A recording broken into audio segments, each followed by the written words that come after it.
Nuroniylari bor xonadon hamisha charog'ondir. Chunki keksalar bosib o'tgan ibratli yo'l yosh avlod uchun maktab. Mavzuga doir lavhamiz poytaxtimizning Olmazor tumanidan tayyorlangan.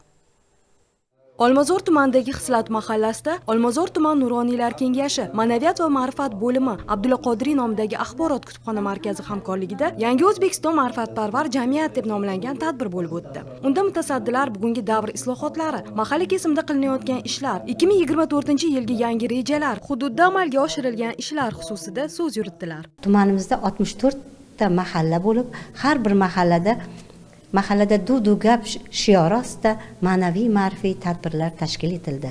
Bundan maqsad yoshlarimizni ma'naviyatga, ma'rifatga qaratgan ishlarini jadallashtirish, kitobga bo'lgan e'tiborini qiziqtirishdan iborat bo'ldi. Tadbirda taniqli bolalar shoiri, mehnat faxriysi Abdurahim Lapasov bilan ham ijodiy uchrashuv bo'lib o'tdi. Shoir va yozuvchilar, san'atkorlarning chiqishlari tadbirga yanada fayz kiritdi. Bu yerda asosan keksa avlod vakillari, nuroniylarimiz jam bo'lishdi. Sababiki har bir oiladan kelgan nuroniy buvi va bobolarimizning bu yerda ular bilan suhbatlashganligimizning sababi, chunki har bir oilaga borib o'zlarining olgan taassurotlarini va o'zlarining o'gitlarini farzandlariga, nevaralariga singdirishi bizga juda katta qo'l keladi.